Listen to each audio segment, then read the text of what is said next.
मुझे लोग ही लोग नजर आ रहे हैं। ये जगह भी छोटी पड़ गई लग रहा है।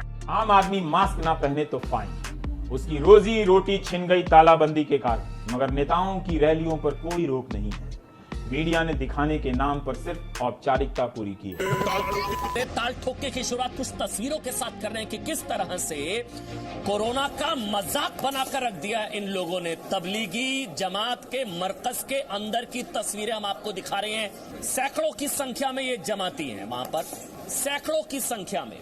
मतलब बच्चा बच्चा समझ रहा था कि सोशल डिस्टेंसिंग जरूरी है। इन लोगों को समझ में नहीं आ रहा था कि आज जो कहा जा रहा है कि देश में सामुदायिक संक्रमण का खतरा बढ़ गया है, ये वो बताने वाली तस्वीरें हैं। देश को खतरे में डालने वाली तस्वीरें हैं, सबकी जान को खतरे में डालने वाली तस्वीरें हैं। ये पूरे हिंदुस्तान की संकल्प शक्ति पर बट्टा लगाने वाली तस्वीरें हैं। ये कैसे जमातियों ने देश विरोधी हरकत की। मरकज में जमा हुए जमातियों के झुंड आप इन तस्वीरों में देख सकते हैं। जितना खून आज तमाम हिंदुस्तानियों का खौल रहा है, पूरे देशवासियों का इन तस्वीरों को देखकर यकीन मानिए खून खौल रहा है।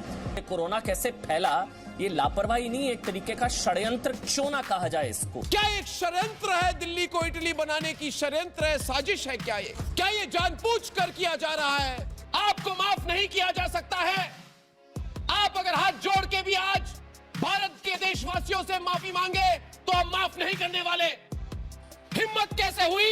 हिम्मत कैसे हुई मरकज की? हिम्मत कैसे हुई तबलीगी जमात की? किस तरह से कोरोना फैला इस देश में? मुझे तो लगता है इन सब लोगों को जेल भेज देना चाहिए। चक्की पीसनी चाहिए इन लोगों को जो इस बेशर्मी से कोरोना को फैला रहे हैं इस देश में। भाई और बहनों, आपको मैं कह दूं, इससे ये प्रमाण हो जाता है कि ये मरकज की तबलीगी जमात और ये मरकज जानते हुए भी कोरोना फैलाना चाहते थे। आपको देखकर तो मुझे लग रहा है कि अभी भी आप बात को सीरियसली नहीं ले रहे, मजाक लग रहा है इनको। नतीजा ये हुआ कि अच्छे भले लोग भी सब्जी किससे खरीदनी है, बाल किससे कटवाना है, इसके लिए उसका मजहब पूछने लगे।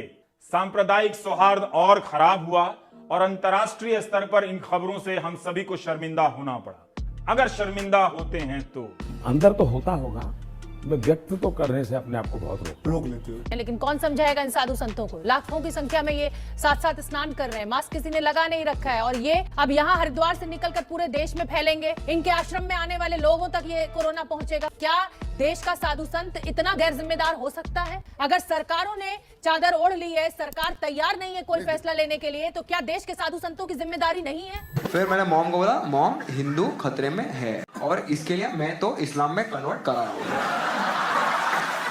आप अपना देख लो।